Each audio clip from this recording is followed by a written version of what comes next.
Hello, Attactioneers. Welcome to the Attack Action Podcast. I'm your host, Taylor Morrow. And it's a birthday pod. It's my birthday today. Who are you, strange person? I'm the other host, Isaac Jessen. I also kind of forgot what I say after hello, Attactioneers, so I just edited it out. It's to a make loose it seem, make it seem nice and clean and professional. Happy birthday to you. Congratulations. Welcome to your mid-30s. It's totally fine. So don't worry. Life keeps getting better. Physically, I'm probably slowing down a bit at this point, but as long as things keep getting better, it's all good. Totally. We'll revisit this in 5 years. I might be like, well, this sucks, but so far, just great. Getting older is great. Hell yeah. Well, welcome everybody to the podcast. Today, we're going to talk about what it's like to basically play Flesh and Blood in the great city of Portland, Oregon. Me and Isaac and some buds went up to Portland for the last couple of weekends to punch our tickets to Road to Nationals or regular Nationals. And we're just going to talk about those experiences and those communities and thoughts on meta, draft, etc. And but before we get to that, we have some news. Isaac, lead us off with the news. Pablo Pintor has axed another hero, essentially. And Oldhim has hit living legend. And in the next banned and restricted announcement, right after this RTN season, Oldhim will no longer be legal in Classic Constructed. So at the end of this pod, we'll probably go into a little bit the repercussions of this and what we think the meta might look like going forward. But the short and sweet of it is, as we all know, Oldhim has been a huge gatekeeper or influence in the meta for a very long time. And without that, Stonewall deck, things could change quite a bit. Indeed. And we'll get into that a little bit later, but shout out to Pablo Pintor. Nicest guy, just straight murderer. It's great. Awesome. Yeah, I hope he doesn't pick up one of my heroes. Yeah, if he does, it's okay. It'd just be cooler if he can do 3 in a row rather than just 2, Speaking of Pro Tour stuff, the U.S. Nationals location has been announced, and it's in Vegas, baby, at the end of August. And it's going to be 230 degrees, but we're going to be inside playing cards. So it'll be totally fine. Convention Center AC battling 2,000 hot potties, as we duke it out playing cards. There'll be awesome calling, and I'm sure tons of side events along with it. And we are very excited because this is a West Coast-ish event. Yeah, which is super great. My life is just and we'll get into this in the pod a little bit more, but Jesus, it's just so hard to play Flesh and Blood with my work schedule. It's just always a week or two off for me to really be able to play. So hopefully it changes in the near future and I can play a little bit more. Yeah, I've definitely learned as my first competitive game, really, of any kind, how much of a priority you have to make the game, right? Because it's one thing to have a hobby or play a game or do a sport or whatever. But yeah, if you want to play competitively or make events or whatever, it's really, as we know, we find out about things not last minute, but a little later than might be convenient for planning. And, again, this just has to be put at the forefront, which neither of us are really able to do. So, yeah, it's a bit unfortunate, but it is what it is. Yeah, we were talking about it this weekend, and it's if you were single and in your 20s, you would be the best player in the world. It'd be so easy to play Flesh and Blood. You know what I mean? And a great way to Well, remain single, also. yeah, I mean, you have less money for all these plane tickets in your 20s, but I do get your point. Yeah. Well, Moving forward, we have some spoilers. I don't know how much I want to get into these, but I think the big thing here is Unity is like a thing, which is when you block with 2 cards from hand, something cool happens, which I think is really cool design space. yeah, definitely. There have been a number of spoilers. Go check them out. I'm sure you have already. But yeah, I really appreciate the creation of Unity because it's like another incentive for kind of mid-range play, maybe, or to Mm-hmm. block, as opposed to just 5 card hands bashing each other, which the game has not been for a bit now, but just another layer of depth in terms of like how to use your cards, um, you know, and be rewarded for that defensively, I think is like pretty cool. Agreed. And it's like makes CNC a little worse. You know what I mean? Which Yeah. I think is a good thing. Uh, to de-incentivize that a little bit, which is really cool. What's really interesting though is to see like how many heroes are going to get these because they're all specializations so far. You know, Yeah, so is like everybody agreed. going to get one, or is it just going to be kind of the Solana Demonastery adjacent heroes that are in this crazy war? Yeah, and if this is a Solana or Light Hero exclusive, then is there a similar ability available to like Shadow Heroes or to like other heroes, or is there is this just special to them? So we we will be curious to see how this plays out. Yeah, totally. And I'm enjoying the dripping of spoilers because when it happens over the weekend in mass, it's too hard for me to keep up and have a life. And uh, yeah, it's challenging.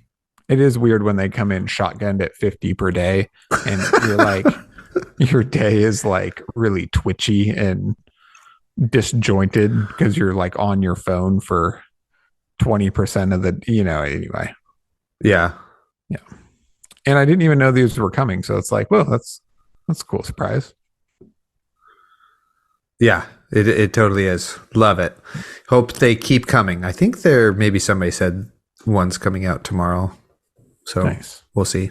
Tomorrow, as of this recording, in which we are Oh yeah, doing. in the past. There will be one coming out in the past when this comes out.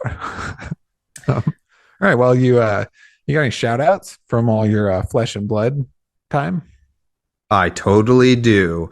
Uh, just, I think a lot of ours are the same, but I'll just pick the 2 I put on there. Big shout out to my boy Dylan.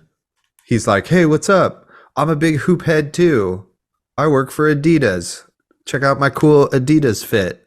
I play Azalea. And I was like, dude, you're so cool. And we hit it off and had a good time. And yeah, great dude, great energy. Would hang with him again. Nice. Yeah. I would say that for all the people in Portland that I got to hang out with. My next shout out is to, I think his name is Jacob. Oh, he listens to the pod. So if I got your name wrong, super sorry. But he took a look at my registration sheet and was like, oh, I know your name. You get me through many hours of work. Thank you. And I was like, thanks, dude. Really appreciated that you listen and stuff. And he helped me kind of like make a slight decision in my second pod for draft. I thought I was like kind of drafting in a Zuri deck, but I kind of more had a Arachne deck, and that was a pivotal realization. So that was great. So Nice. yeah, thank Thanks, you. Jacob. Great job. Yeah, hopefully that's your name. somebody's named Jacob, so Yeah. you know. Um, yeah, I have a couple of shout outs. Just first of all, Thor Hoffman, who played Uzuri in one of my Road to Nationals. I played him in the finals, and he had a very cool, kind of adaptable, but definitely could be aggressive Uzuri deck that kind of caught me off guard. And I thought his play was dialed. He knew that deck very well. It was definitely an Uzuri main. And um, anyway, I just wanted to shout him out, and we will be doing a deck tech with him on that deck in a couple days here. So look on our YouTube channel and check that out. Totally. Thor's such a baller. Biked to the events, just a stud, getting in his exercise before he gets his brain exercise in. Mind, body, and soul all in harmony. Wow, great job. I didn't know that. Good for him. Totally. Nice. My second shout out is to Natan Avivi Stool. I'm not sure how to say your last name. I'm sorry, but just a great player who judged the first event I played in. So putting in his work for his community, which is awesome. Did a great job judging. And then I played him in Swiss and then in the quarterfinals of my second event. And he is a very, very strong, very tight Oldhim player. So great job, Natan. I'm sure you were a feared opponent in your scene. Yeah, and super chill dude. I played Nitan in the calling at Worlds, and he high rolled the ever loving shit out of me. And it was just like just 10 damage, just like a 7 for 10 dominate, something else pummel, and I just was like dead so fast. It's like, what is this, fucking Starvo? But super chill, also a teacher, math and physics. So shout out to all my teacher homies. It's great. All Amazing. Right. Well, unless you thought of anybody else off the top of your head, we're going to slide right into the main topic here. Shout out. I do. Shout out to Levi, local homie of ours, top 8'd 3 Road to Nationals in a row and lost round 1 in top 8 every time. Brutal. Very good play and just very unfortunate. But hopefully he can make some more this season and go grab his invite because he deserves it. Yeah. He does. Yeah. He's very good. And just what a great sport. Yeah. Took it real well. But because he knows he's going to go win one soon. Yeah, right. Totally. He's like sending us messages like, anybody know by chance what the meta is in Reno? Yeah, I'm going to be near there next weekend. So anyway. Yeah, totally. Good for him getting after it. All right. Well, now I'm going to slide us into the main topic. As we said, we're just going to talk about our Road to Nat season. What the meta looked like, what we think of it, some of our, learning experiences and, things we picked up on. And then we're going to look forward a little bit and talk about what we expect coming up, some of the organized play decisions, and especially like with Oldhim leaving, what this could mean for some of the heroes' performances moving forward. Heck yeah. Okay. Well, I'll just roll right into that then. So you played 2 CC RTNs on 2 different heroes, and I played 1 RTN and 2 RTNs, 1 draft, 1 CC. So how about you talk briefly or at length, whatever you want to do, about both of those? Yeah, so I played the weekend of the 20th and the 21st. I was busy this past weekend and will be busy next weekend. So that was the only weekend I could go and play. So 4 of us jetted up to Portland to play in 2 events, making the trip much more worth it. And they were both CC events. And then Taylor got to play the 27th and 28th this past weekend here. So My events were both CC. I am going to try as hard as I can to go to nationals this year, but due to my career or my vocation or whatever, I will most likely maybe 50-50 not be able to go, which is kind of a Mm-hmm. bummer. But um, so going into it, I wasn't really sure what deck to play, or I mean, of course, like I wanted to qualify, but it was just in a weird place. Like I wanted to go to these events to play and have fun, and I wanted to qualify, but I didn't think would get to go. And I was a few days beforehand, I had gone on this streak where I kept playing just on Talishar against randoms, but I would play like 2 games of Lexi, and I would like play Uzuri or something and lose, and then I'd be like, ugh. Well, that matchup blows. Yeah, let's switch. I love playing Dromai. Let's play Dromai. What am I doing? Just stick to your guns. And I played Dromai, and I'd I'd play against 2 Katsus in a row or something, and I'd be like, this literally isn't fun. I'm not having fun playing this board game I love. So yeah, Dromai's in a bad spot, So then I'd switch to like Azalea and then like play old him and do my darndest, but this Talishar old him has like all the red staunches and everything. And anyway, so that was my little cycle right before this event. So I'm in a kind of a like salty, weird place. Like I really just don't want to play kind of a number of matchups. But anyway, I was very excited about this trip though. And I got to play at Baltimore, but besides that, I hadn't been playing much this year due to school and stuff. So I was excited for the trip just to like hang with my friends, drink some beers, play some games, played some track, and play a bunch of Flesh and Blood. What's track? Do you mean trains? Yeah. Yeah. Ticket to Ride? Yeah, Ticket to Ride. Play some track. Play some trains, I guess is what I meant to say.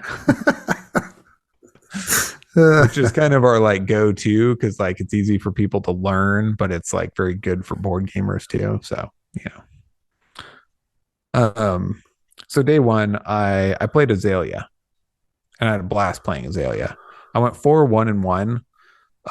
My first round being against Dash, and that was my draw. Unfortunately, I was like pretty hungover. And yeah, it was stupid. But both my opponent and I should have played faster. It was like definitely on both of us and just went to a draw. So that kind of sucked, but was like my own fault or our own fault. And then I ended up getting 13th out of I don't know however many 40 or something, 40 something players at 4-1-1 with the pretty awful, breaker of a round one draw. Yeah. But I did have a really good time playing Azalea. This is my first hero, my first love, and her new tools are very exciting. And it's pretty aggressive and hits pretty hard and sometimes kind of linear, but you're also faced with some interesting decision points with having not played that deck in a while and extensively with the new upgrades was just really enjoyable for me to play. Huge shout out to sorry, I did not look up his name before we started this cast, but my last round of the day I played a Katsu opponent who I hit with a red in the ledger, and then he played Fog Down against me, and my 5 pump and an arrow hand turned into a yellow Spire Sniping for 4. No hit effects. No, I don't know if that's good tech or worth it or whatever, but that time it was great timing, and it really took me by surprise. And I was like, whoa, that was awesome. That's great job. That's so dope. Like, I see you're red in the ledger. I'll raise you 1 Fog Down, which is perfect when you get red in the ledger. Mm-hmm.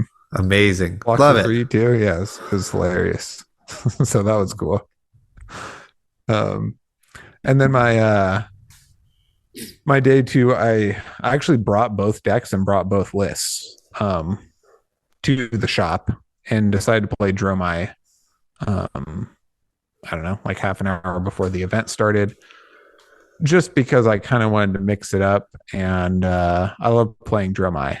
My biggest dissuader, if that's a word, from playing her was I just really didn't want to play Katsu. And there were a number of Katsus at both events. And, both Katsu and Fi have kind of been on the up in this meta. So for me, I was like, I like playing Dromai into every other matchup, but um that's a strong word. Viz is pretty tough, but still like playing Dromai. Just really didn't want to like pair into two Katsus and like be O2 and be like, well, Gem sucks, Yeah. or whatever. But I decided to switch over and play her. And fortunately, just like, I mean, there were no Katsus at upper tables. So once I'd got a couple wins, I was kind of out of that. But, you know, fortunate not to pair into ninjas early on. So Nice. Gem helping me out a little bit. I played a few rounds and then I ended up playing Natan on Oldhim. And our game went to time, unfortunately, and he conceded to me, Mhm. which at the time I was just like very frazzled. Like that matchup is fine, but the game clock is not made for that matchup, right? Like it's really, really hard to play it out fully within time, unless like one of you kind of high rolls the other one. But so anyway, I was like stressed about the clock, and then I made a couple misplays because of that, and then I'm like stressed about my misplays and the clock, and just trying to like play every turn in you know not that much time while managing all of these resources and pitch stacking and like remembrance and sequencing and all of this stuff. So then we go to time and Natan just like conceded and I was like, what? And after the fact, I thought about it and I was like, shit, I'd like bungled an earlier play that's part of my win con. And I think that he would have likely beat me if the game was untimed. So I, in all reality, should have conceded to him. And then I like kind of felt bad about it. But he was like less brain foggy and more just on it with what was happening and like offered first. And um, anyway, so that was kind of like a bummer experience. I was already like 4-0, so I was already locked for top 8. So it didn't really matter. It was just kind of a feel bad. Like I should have been more on it and offered my opponent what would have likely been their victory. But that's okay. Because moving forward, I ended up playing him in the top 8 anyway. Mhm. I took a loss that day to Breyer, our buddy Patrick, in round 6. I did get deck checked and had made a mistake in my list. So I had an IP2, which should be called an IP3 because you play 3 turns with 3 cards, not 2. But that's neither here nor there. So I was like very tired from playing Dromai games to full time almost, and then pretty tilted at that. And anyway, I kind of made a misplay at the end, but would have likely lost further on anyway. Briar's very doable, but definitely not your most favored matchup. So anyway, then I went into top 8 at 5-1. I was the first seed, and I got paired into Newton, who was the 8th seed, which I felt pretty good about because I'm not sure if he felt this way, but I was like, oh, this is good because we can like replay our match and he can get his vengeance or, Right. we can like play it out and then see who actually wins. And then whoever does moves forward. And then, like an hour and 40 minutes later or whatever, and moving through whatever, 72 cards becomes 6 cards in deck or something. And I won. But I was very glad for this matchup because the Oldhim versus Dromai matchup is personally my favorite in the game. There's like a lot of levels of skills and things you have to execute. And it's not unique in this, right? I mean, there's like like Icelander mirrors and stuff are also very complex. But this one, personally, for me, I feel like I'm very good at, and it's very interesting. And I was like happy to play it. Now that Oldham is hitting living legend, I was able to like play it competitively against a very good opponent for the, potentially last time. It was pretty good too. Natan had some like one time I played a Vinny on a red dust, and he had a piece of armor and a D-react in Arsenal to block it, so I didn't strip any more cards, which is pretty baller. And then another power play I played out like whatever, Moragai, Asvali, something passing or whatever. I'm like, yes, we're doing it. Swarm, And then he plays like, what do you play? Like Rouse, Zealous, Hammer, and just like cleared my whole board. And this is like late in the game. So it was a very good back and forth, very good like pitching, counter pitching, style game, which I really enjoyed. Hell yeah. So yeah, just getting to experience that at a competitive level again, kind of for the last time before we move forward was very enjoyable for me. Sorry to everybody else in top 8 who had to wait for our game to end. But yeah, then I went on, I played Lexi and then the War on Uzuri to win the road to Nets. And hell yeah. got an invite and Jubil. Yay. And that's that. That was my RTN experience. Yeah, and then the next weekend, right, there was more road to Nats up north. I couldn't make it. A couple of our buddies still could, and Taylor was free. Hell yeah. Yeah, so the one I went to was on Saturday at Gongai Gaming. 60 people, so it was pretty big, and I felt pretty good. This was like a real theory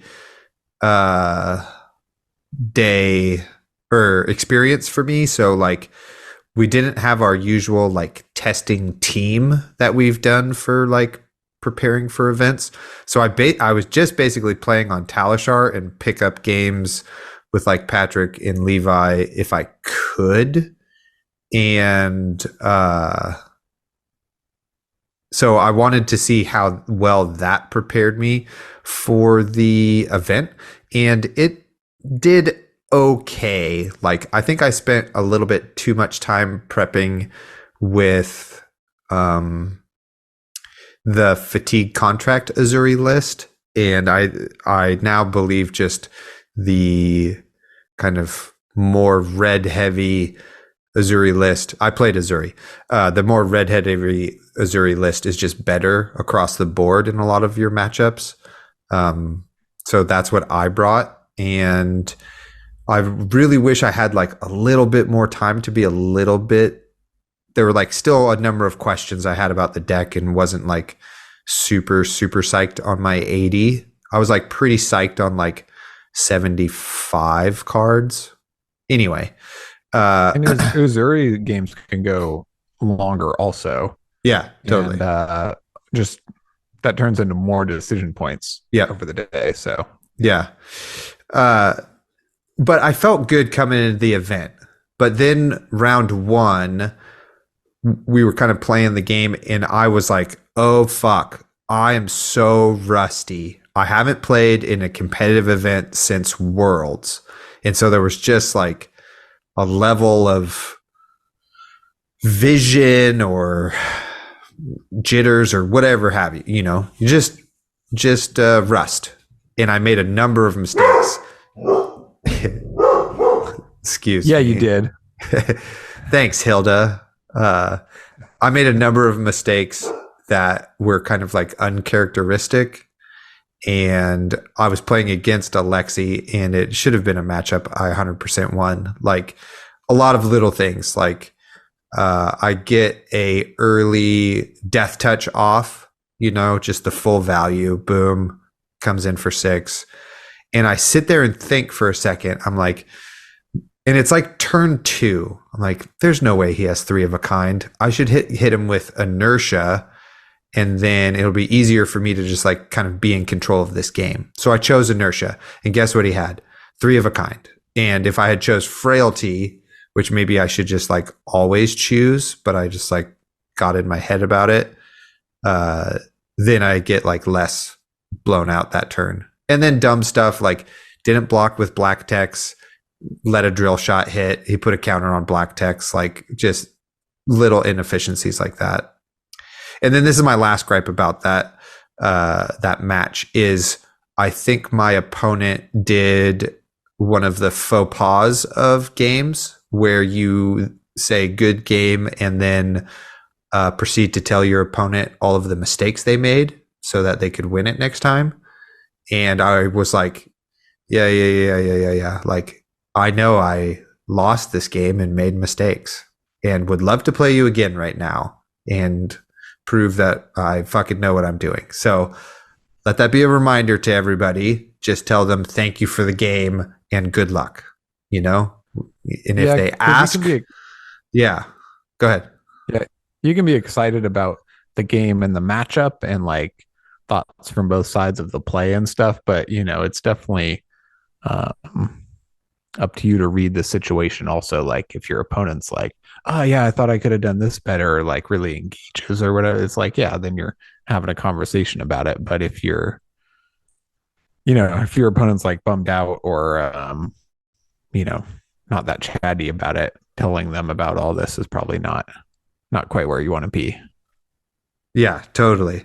So it's like, give them advice if they ask for it. Like, what could I have done better? Or what do you think the mistakes were? You know, don't just solicit it freely or whatever. So, which then like in this meta, like was not great for Azuri because like, and I blame you because you won with Dromai, but it was the most represented deck at this RTN. And then I instantly got paired into a Dromai, which that game was pretty close. I think I could have won. My opponent made a mistake and like blocked with an Asvali and blocked with a Burn Them All. And so once I killed the other 2 Asvalis and the other 2 Burn Them Alls like left, there was like definitely a window, but it's still like can be really, really, really challenging. And then like interestingly, in my couple weekends, there were only 2 Dromais in each event, I think. And only a couple old hymns also, I think, but it was very like Lexi, Azalea, Katsu heavy, and like some Briars and, you know, like all the normal meta stuff, but just maybe a bit heavier on Lexi, Azalea, Katsu, and like a bit less heavy on Dromai and old hymn. And then this local scene like shifted pretty dramatically just into the next week. Yeah, totally. Which I wasn't really expecting. So anyway, then I go on a little bit of a streak and then hit another Dromai and then like lose. So I was hoping to like have a little bit of a comeback and wind up like, you know, 4-2, a little bit more respectable and like win out for the day. But Dromai in my last round said no, and it was like the defensive Dromai, which is like the worst. So which is okay. The stupidest Dromai. And you know, and that matchup's like so bad. It's like you can make like a number of mistakes, like forget the first 5 counters on ghost hands, and it didn't matter, you know? So blah, blah, blah. So CC was okay. I was happy once I kind of got in the groove after that first loss, like you know, really focused me. And then I just played much better, and the deck felt way better and that sort of thing. But yeah, so that's my good experience. Yeah, I definitely felt like even so, I didn't get to play it all for like 4 months, right? I like barely played, but having gone to Baltimore and playing with a very different list with a very different strategy oftentimes was still huge in prepping me for this road to Nats because I got to play like 8 highly competitive CC games that like Yeah. really warmed me up and got me Yeah. dialed in like in person live play against the best opponents. And like I realized as I was playing and after that, I was like, wow, not even the same list or like what, but it's just Right. like night and day Yeah. that prep. So yeah, I can Totally. definitely see that. Yeah. It would have been nice. And then I wish I had, like, if I had CC again the next day, that would have been so great because then I really would have been warmed up and felt good about my life. But then it was draft, which was fine. I was like, you know what? Draft is the great equalizer. This is awesome. And then I got bamboozled in the first pod. Also, I'm sitting like at the head of the table and Thor's sitting at the foot of the table. And I'm like, great. I have to play like a super good opponent round 1 in this thing. Better draft good. And so the draft is going fine. I'm staying open. And then pick 4, red Descendant Gustwave is in the pack. And I'm like, huh. Is like everybody to my right not playing Ninja? That's pretty crazy. Should I pick that? No, I'm gonna kind of hedge my bets and pick a like I think I picked Red Hurl. So just like, a hybrid card, that's better. And that was also part of the signal. And then red Surging Strike comes. And I'm like, okay, Ninja's super open. Boom, take that. Then yellow Surging Strike comes. I'm like, awesome. This is going great. I'm rewarded for being open. I'm doing so good. And then it was like, cut. So I'm like, huh. And we drafted Belgium packs. So I was like, well, maybe these Belgium packs are like being weird. I'm going to kind of maybe then pick some more hybrid cards or whatever, So it was like I wound up in this really weird in between place and was really struggling to put like a deck together,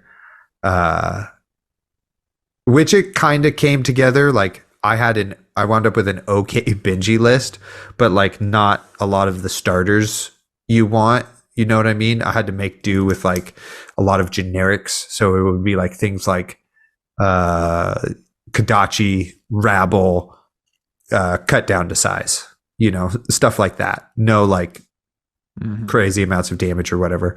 And then I wound up playing the person who was passing to me, and they were also in Ninja. Oh yeah, and in the same in that same first round somehow, or it's like third pack. Mask of Many Faces just like shows up, but I'm like struggling for cards so much that I'm like, and it's like late. It's like pick 7. You know what I mean? In pack 3.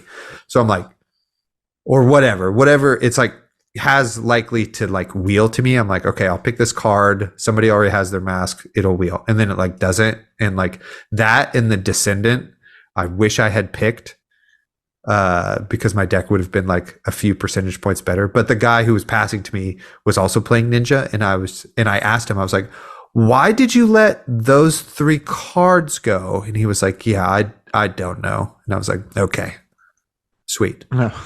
So like I play Thor round 1, and like it's a good game, but his card quality is just like better than mine. So I have no hope. And I'm like, okay, it's fine. We can just go 2-1 now. And then in my second game, I just made like a huge mistake, like two of them back to back. I like blocked the turn in a way so where I would have Snake left in hand, and I had a Threadbare Tunic, and I was like, sweet, I'll be able to play this, keep tempo. Nope, can't play it, so I have to Arsenal it. Huge mistake, because I definitely could have like had a slightly better turn and taken a little bit of damage to keep that tempo. And then I have a stupid freaking yellow brush off in my hand, and he comes in with a 2-powered attack on his combat chain. This guy was also in Ninja. And then I don't block it with the brush off. I like for some reason use a different card. And then for the next 2 attacks, I'm just praying. I'm like, please be low power, please be low power. And then it's not. And then I like die. And I'm just like, oh my God, I'm terrible. This sucks. Why did I do this? And then I just like steeled myself and was like, I'm not losing again. So then I win the last round. I get into pod 3 or like the second draft pod, and I'm like, okay, there's like a tiny chance in hell if I 3-0 this fucking thing, I can get into top 8 somehow, because there's like a whole other pod and somebody could go 0-3, blah, blah, blah. You know, like draft is not the like rocket ship sometimes CC can be, you know? And this draft goes like definitely better for me, but there was like, I had to make a conscious choice of like my first pack was flooded with ranger cards, like more than one red arrow and stuff. And so I let those go to stay open to see what happens. Because I was like, if I pick one of these, my opponent might think it's still open. And then the next pack had another like red arrow and a red pump. And I was like, oh, 100%. I just sent ranger signals. I'm just going to let everybody to my left know ranger is open and pick some other stuff, you know? And so I kind of like tried to, I didn't know if I forced, but I was just definitely picking assassin cards. But then they like got a little weird and I had a brief freak out and pivot to ninja. And then I was like, what am I doing? Pivot back. Well, also because like the guy passing to me, I talked to him during my game. He was like, yeah, I kind of waffled also. So it made me waffle. But then I stayed in assassin and was really rewarded in pack 2 and had a pretty decent Arachne deck. It wasn't like red stealth cards, but it was like enough go again into like a 6 power attack. I had like enough of those to like really make it work and stuff. And I just played like out of my mind. Like round 1, I win. Round 2, I'm playing the guy who was passing to me and he's on Riptide. And I have to just YOLO for this win. First I have, and I want to talk more about a little bit on draft or whatever, but I have fisticuffs and I have a blue and red death touch in arsenal. And I think to myself like, well, I also had like, I have no attack reactions except for 2 yellow short and sharps during my weird waffle into ninja. And I'm like, man, these are just not the best, but at least they're yellow and I can pitch them late. And so rather than going dagger into death touch, I just go death touch 2 floating, and he blocks for exacts. And I just have to go, okay, well, if he has the D react here, I can't do fisticuffs, which is fine, which means he'll only have 2 cards in hand, and I can probably handle that. Or he doesn't see this play. I hit him with fisticuffs, and I give him a blood rot, and he either dies, or he has to either pitch a blue and only has 1 card, or he has 2 cards that he has to pitch. So he blocks for exacts. He doesn't have the D react, and I fisticuffs him. I fisticuffs him and find out he doesn't have the D react. So now he's like off of an arsenal for sure, which was great because I went to 1 to do this play basically. Nice. To get your 3-0.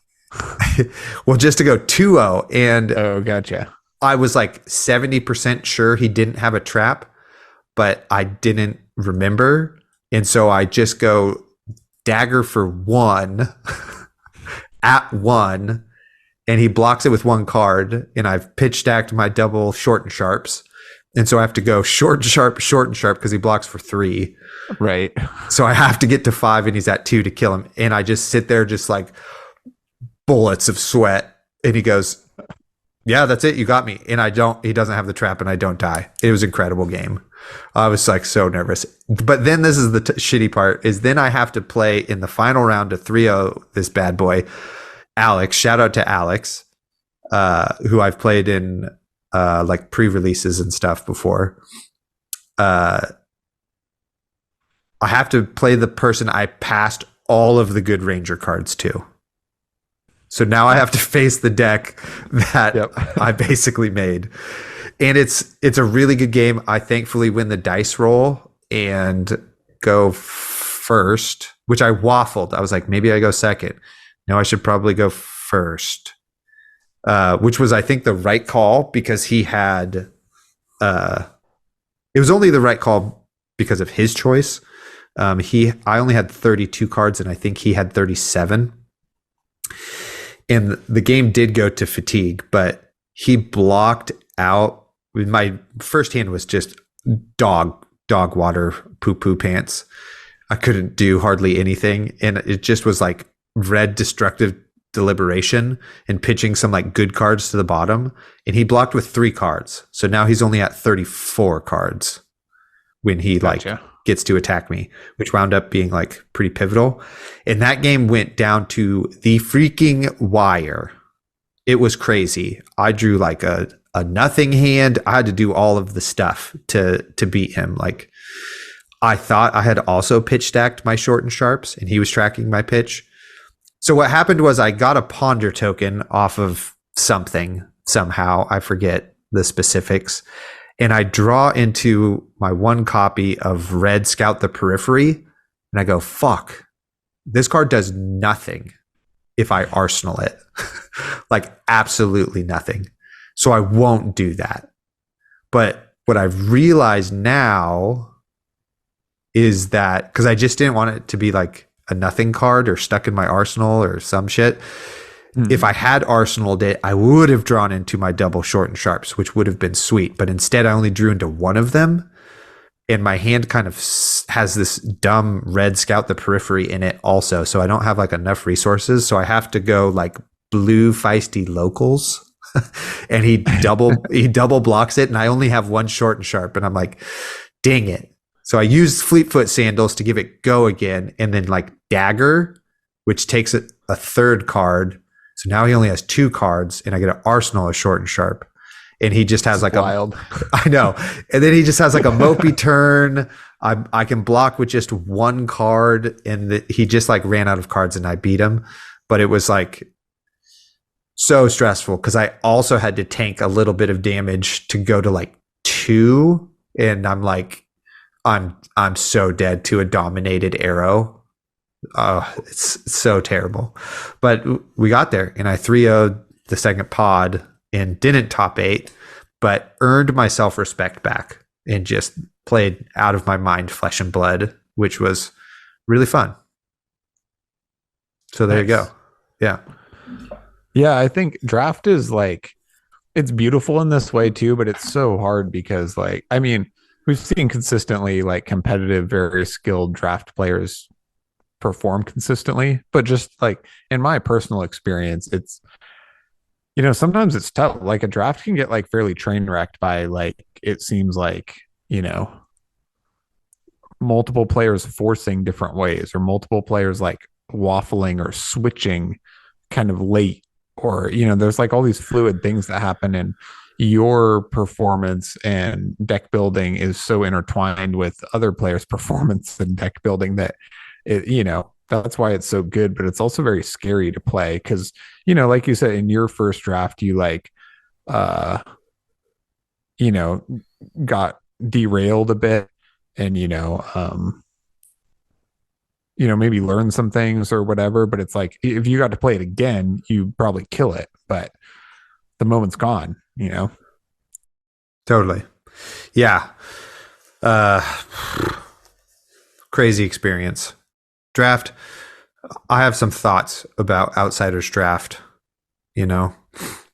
Sure. You want to get into that? Sure. Unless you have anything else you want to talk about or anything. Nope. That's what we're here for. That's what we're here for. Talking about our thoughts and, you know, on what's going on now and at other times. Totally. So yeah, draft.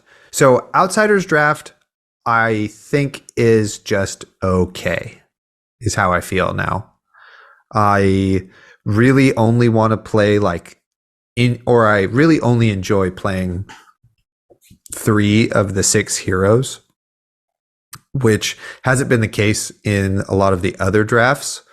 Like, even though Uprising was like not as great of a draft, it was much more fun to, I think, play all 3 characters, you know? And in like Tales, I loved playing all the characters, Monarch, etc., all of that stuff. So, but Outsiders, I don't really like playing like 3 of the heroes. And then I've come to, I think, the conclusion that the only equipment you need or want is fisticuffs, threadbare tunic, fleetfoot sandals, and any headpiece that blocks. That's like it, you know? Like, I don't really like the interaction with Seeker's equipment and like a Peace of Mind, because it's just like kind of negative tempo that like maybe doesn't buy you any sort of breathing room, unless it's like maybe against Azalea, but like against most other decks, or maybe Azuri, it still sucks. You know what I mean? So Agreed. I don't like that combo. yeah, totally. So I like didn't draft a single Peace of Mind, but like people were gobbling them up like hotcakes, you know? So I don't know. Outsiders draft, to me, gameplay, totally fine. It's a lot of fatiguing, which is kind of weird. Unless you have like the Azalea deck, or maybe the Katsu or Benji deck, or whatever. Mm-hmm. But I would not maybe put at this point Outsiders in my top 3 drafts sets. That's how I feel. Those are my finishing thoughts. Yeah, I don't know. I feel like I still have a lot to learn about it, so I'm undecided in that department. Like, I think Yuha on Arsenal Pass talked about this a bit, or on limited time only. How Sure. a lot of the cards, or a lot of the generic cards, have like very specific roles. Like, there are all these like pro players or content creators or whatever, ranking cards early. Like, one of my favorite examples is like Red Virulent Touch. Like, oh, this card's great. You can even pack one, pick one, or whatever. But Yeah. it turns out there's so many of these cards that seem like better in some decks or worse in some, but like kind of broadly applicable or kind of open, that are really not, right? Like, so now that I've played a few drafts with the set, it's like Red Virulent Touch, even like Red Feisty Locals.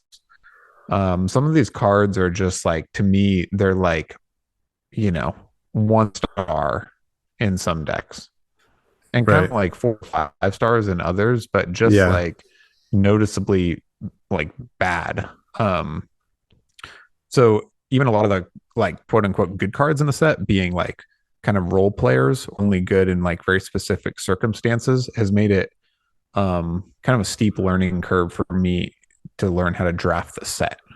So I feel like maybe once I have all of the cards more dialed, I'll kind of come to a conclusion about, how good I feel the draft set is. But for me, I feel like in some of my drafts, I've been like, like unsure how to read if, Uzuri's being drafted, because they just pick generics and then go for assassin cards.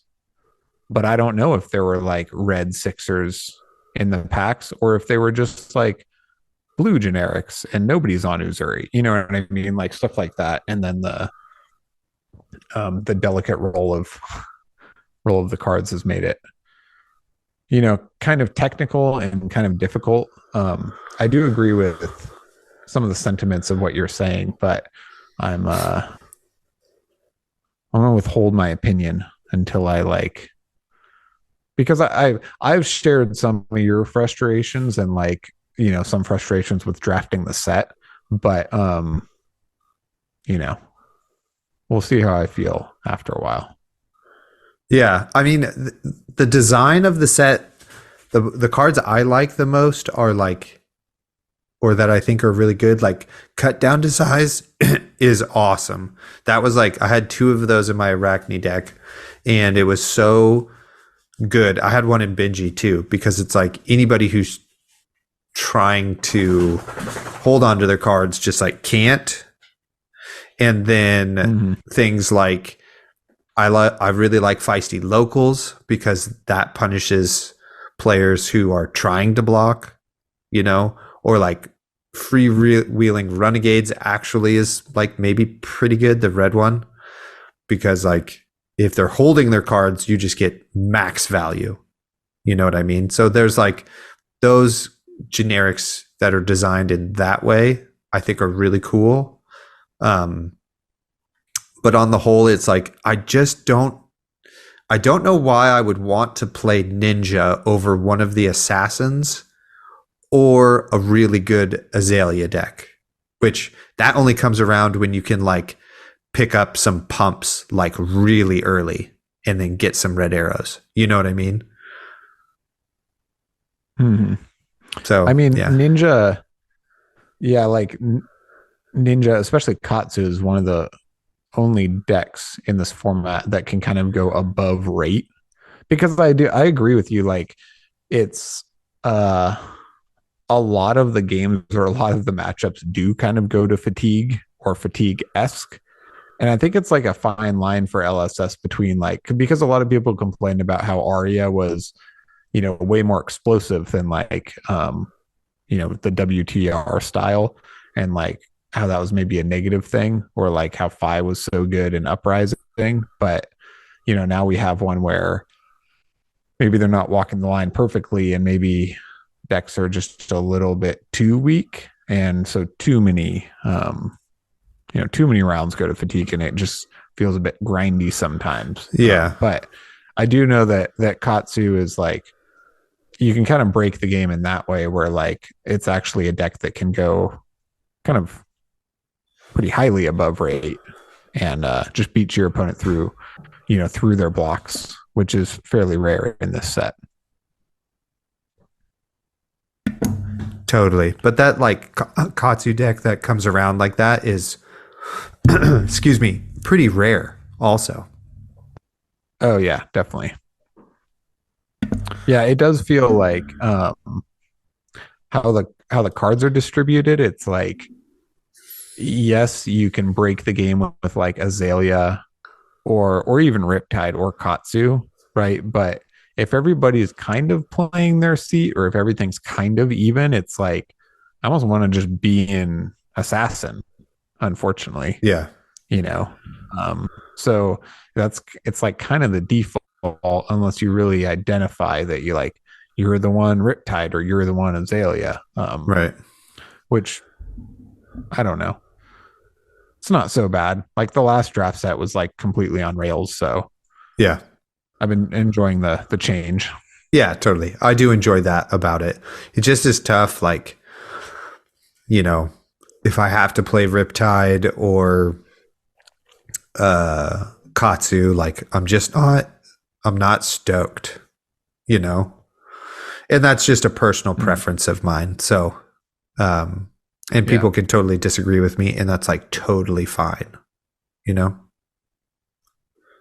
Well, so then what do you think about um moving away from outsiders, which we haven't really got to draft very much, and using Monarch for nationals instead?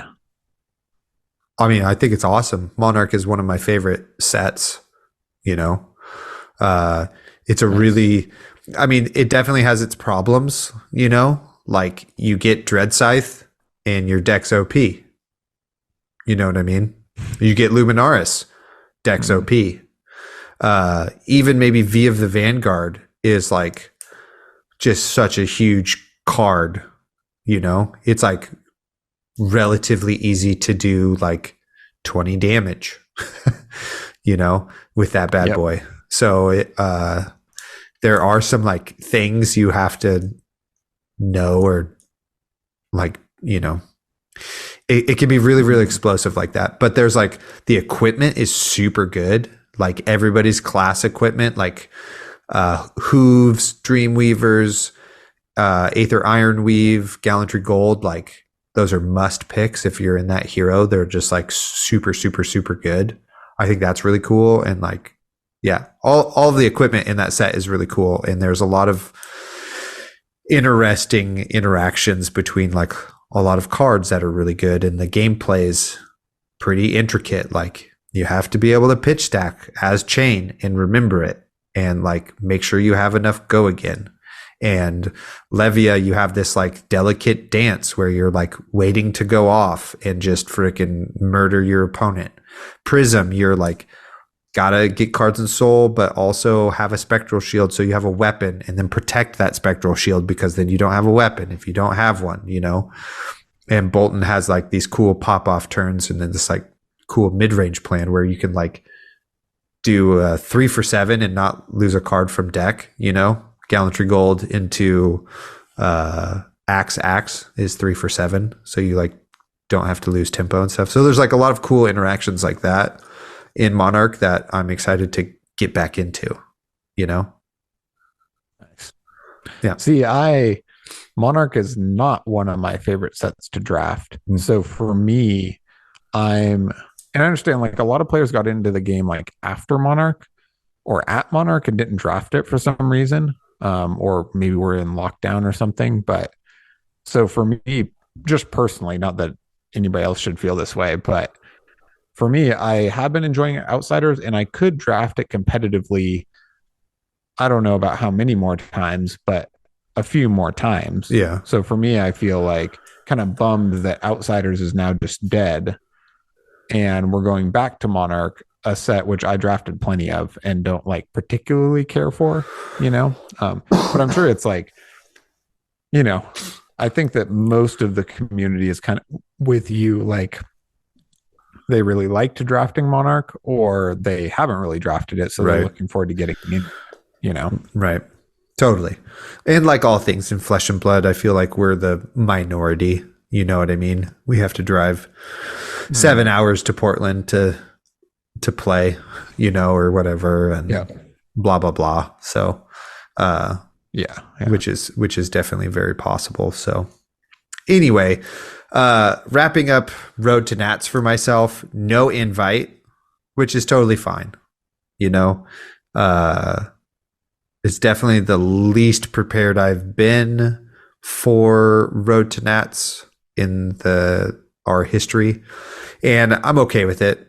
You know what I mean? It is kind of a bummer that it's finally really close and doable, but it's also like potentially at a really poor time for me, because it's like the first weekend of school.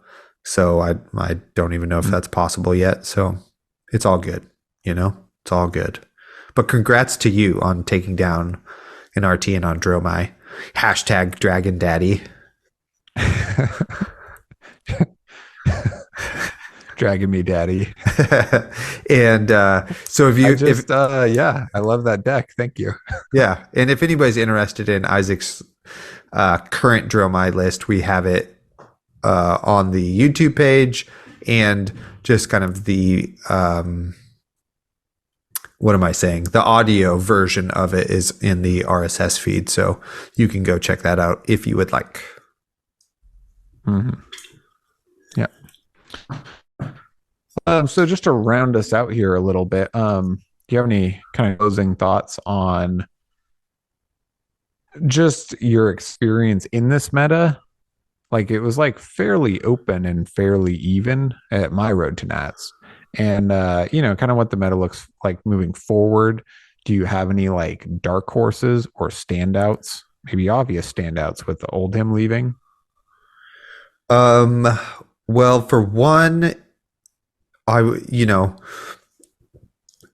has been doing their Road to Nationals articles, and those have been pretty lackluster in my opinion. No real data, no hard to read pie charts or anything like Yeah. that. Just kind of like Mediocre, as Matt Max would say. the I I think that's Joe, Or right? yeah, not Yeah, Mad Max. Yeah. yeah, but from the film, yeah. Uh, so that has been like kind of a mopey part of Road to Nationals, and the only meta I'm really familiar with is Portland now. So Viserai looks like a really good deck. We did have a Viserai top 8, I think. I'm pretty sure. So if like Dromai and Azuri are going to be the 2 most represented decks, Viserai gains a lot of stock because he poo-poos on Azuri quite hard. And I think he feels pretty good into Dromai also. Yep. So, but then if then, and then old him leaving, it's just weird. I don't know if there is a BNR after Road to Nats, but before whatever the new set is. What's the new set called? Why am I blanking? Dusk till dawn. Dusk till dawn, right? Or dawn till dusk. D2D. Down to Dick. So I don't know if there's one right before that comes out. I think that's where it is, and I don't know if they'll do one like right after Road to Nats. So we have like a weird 1 month time without old him. But let's say it's Magical Christmas Land, and after Road to Nats, they're like, okay, update. Old him's gone. So like Battle Hardened LA is like a fresh format, which would be pretty sick. Mm-hmm. So like, Dromai I think goes down because you can play more aggressive decks because old him is around, But who knows? I agree. Yeah, old go ahead. him's not easy, but yeah, more aggro is even less easy. So yeah, I completely agree with you there. And yeah, I think what you're talking about is spot on. There's there's all these kind of rock paper scissors or like counters to each other still. They're just not like the top 3 decks doing it in a circle. Yeah, it's kind of like spread across like more decks, right? So then like if Viserai pops out, all of a sudden Viserai is really good. I had to think about it momentarily. I was like, wait a minute, why hasn't Viserai always been good? What's good? Oh yeah, Icelander. Yeah. And like exactly. So yeah, it's kind of rock, paper, scissors across the meta. Yep. So yeah, anyway. Sorry, keep going. Well, that's just the math, right? Is like, well, if just Dromai and Azuri stay kind of well represented with Lexi, then like Viserai's stock goes up. And if that takes any part of that pie, then Icelander's stock goes up. You know what I mean? So we'll just see what happens. I don't know what kind of fatigue-ish or control-y or long game plan deck comes back around. Maybe it's Arachne. Contract Arachne comes back to just freaking assassinate your whole deck. Who knows? Yeah. I don't, I think people are going to complain if they haven't already about like old him is gone. Who's going to stop all of the aggro decks from running everybody over? And like it was the same thing when Prism was gone. It's like, how is old him not just going to fully fatigue everybody all of the time? And it was like none of those things didn't happen. So it's going to be fine. That's what I have to say. Zuri is like pretty good into Lexi, etc. as a very different type of, fatigue-esque deck or defensive deck, right? Yeah, disruptive. It's a disruptive deck for sure. Yeah. Yeah. I think one of the chief questions still, right, is like Lexi. Part of the reason I played Azalea day one is I really wanted to play that deck, but also it's like pretty good into Lexi, right? Yeah. Super good. There's a number of decks. Got him. Oh, Freudian slip there. Taylor's naked on the screen. You can't see, but Yeah, and every time Isaac talks, I stand up and go woo and wiggle so back and forth. yeah. So I finally got through. Anyway, our editor will take all that out, so no worries. He Um, totally will. yeah. I think that Lexi has a lot of weaknesses, right? Like shit. I got really derailed about our little like derailment there. But Lexi has a lot of weaknesses like Azalea and Uzuri, and even kind of decks like maybe Briar or even potentially Viscerai if they're kind of built to be like blocking well or defensive, right? And I'm not saying that, all these decks are favored into Lexi or whatever, but she does have some like pretty good weaknesses. But still, as it stands, she might be the best deck now that Oldhim's gone. So whatever you play, right? Like if somebody's like, if Katsu's stock's going up because Oldhim's gone or whatever, whatever, you still have to have a good matchup into Lexi or a decent one, right? So yeah, I think things are shifting and moving around, but it's like there's still that, like, because before it feels like Oldhim, Dromai, and Lexi are kind of the gatekeepers, right? And I think that Lexi being the most popular of those and very much still around, and like maybe not losing out too much with the departure of Oldhim, she'll still be very present and kind of maybe gatekeeping who can rise. Yeah, totally. I mean, and it's all just theory at this point, and we'll see what truly happens. I do hope we get a brand new meta for Battle Hardened LA in this kind of time leading up to D2D, and because that would just be really fun, It is great when we have like a isolated tournament that falls between metas. Yeah, I think there's before kind of rarely. Yeah, there's like I think a number of them that that are happening in that zone. So nice. Maybe a calling. I don't know. I don't have all of these things memorized, but I'm 70% sure, which was good enough to not die to a trap in round 2 of the second draft pod. So could be fine this time too. Yep. All right. Well, moving into our signature segments. I don't know if that was echoey at all, but I tried. Well, we'll fix it in post, baby. All right. First signature segment of the day is Riddle Me This. So my Riddle Me This this time is eloquence tokens. Am I right? There's like so many cards in the game that I won't get into each of them, but the balance they put on them is no go again. So all of these cards, right, like Toma Findal or like Fog Down or whatever, like this goes on and on of like cards that are very restricted by you playing a non-attack action and then your turn ending, right? Because those are inherently not an attack, right? So you're just playing something that doesn't attack your opponent and then your turn ends. Having eloquence tokens get us around this seems insane. I understand that you still have to create one and then immediately after capitalize on it with one of these cards, which are probably very bad when you don't have an eloquence token. But to me, this opens up kind of a huge area of possibility in deck building for anyone who can get their grubby little mitts on an eloquence token. Yeah. Great Riddle Me This. I mean, we'll see if anybody else outside of Shiana makes it. Mm-hmm. You know what I mean? So if that's not the case, then I'm not worried about it.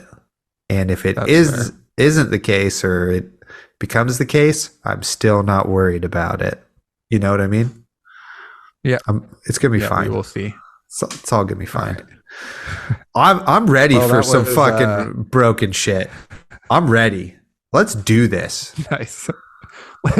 Taylor's just played some Outsiders draft and is ready for ramping it up a notch. Totally. I just want to feel something. You know what I mean? Just want to be turned on in this game. Let's go.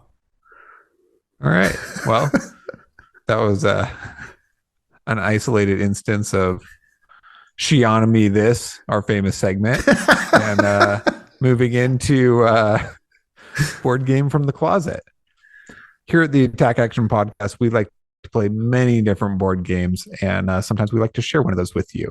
This might not be the best game in the world or our favorite game, but it's one we really enjoyed and thought that maybe you would as well.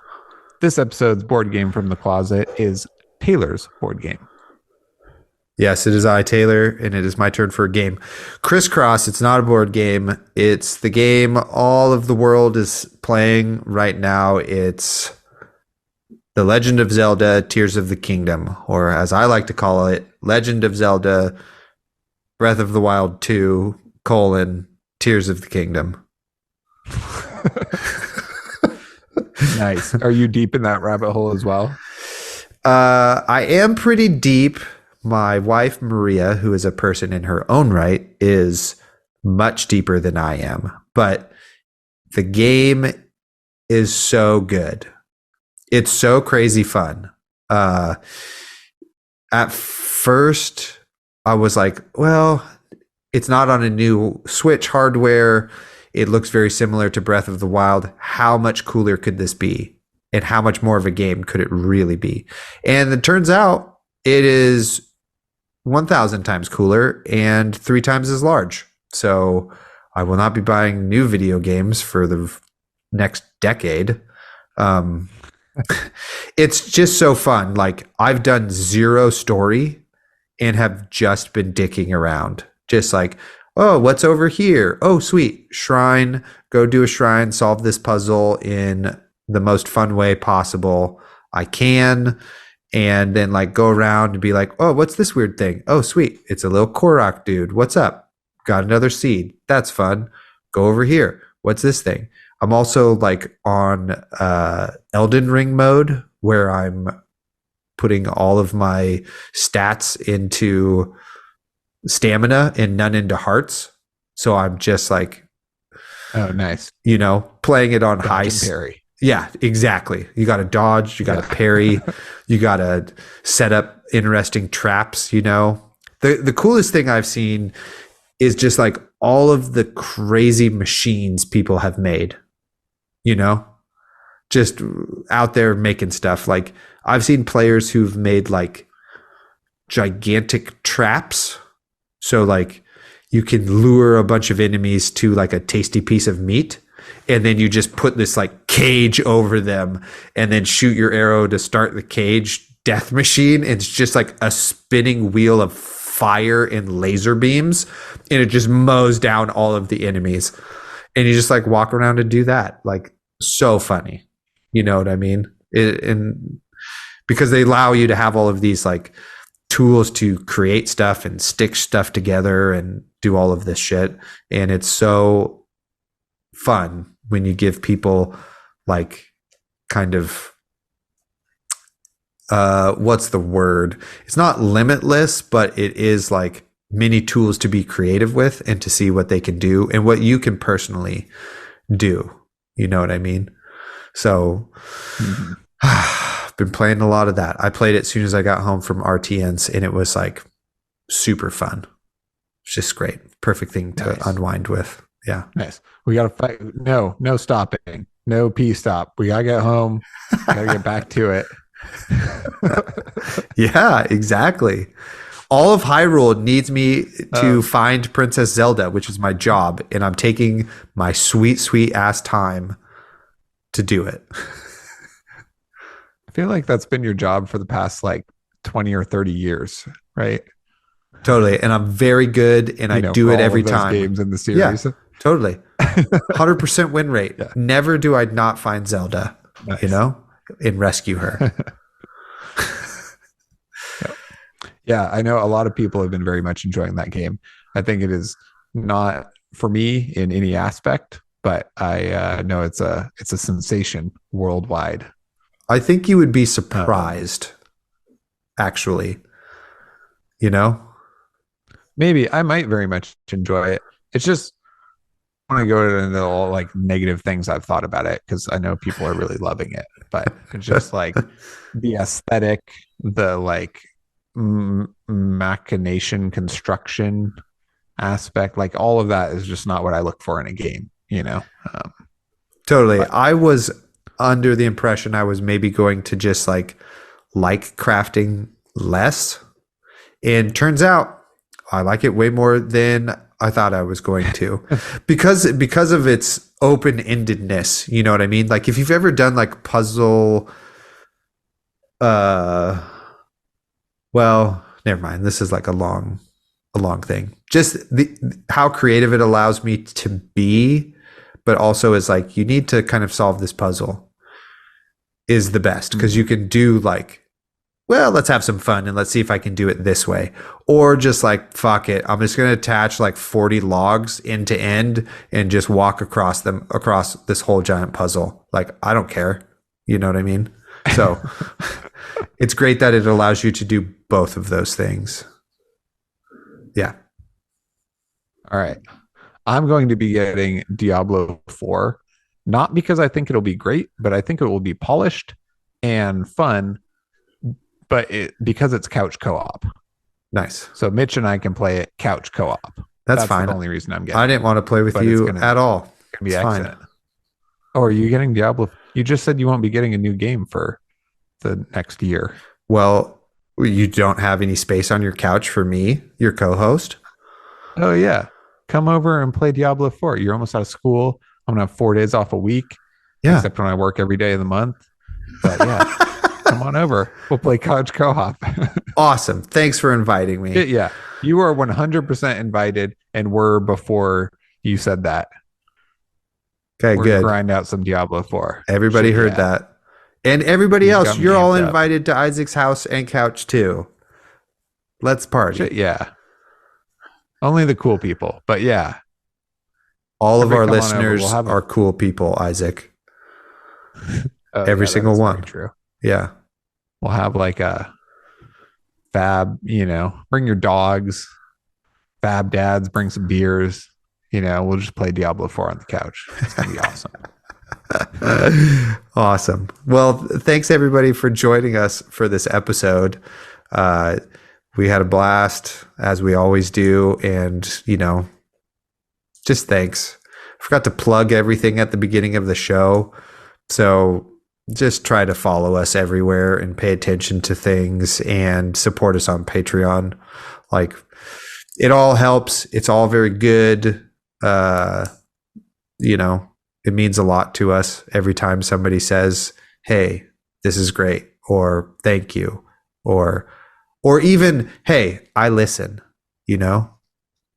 Which huge shout out to Jua because he listens to the podcast and I forgot to shout him out at the beginning because it's been so long since Pro Tour.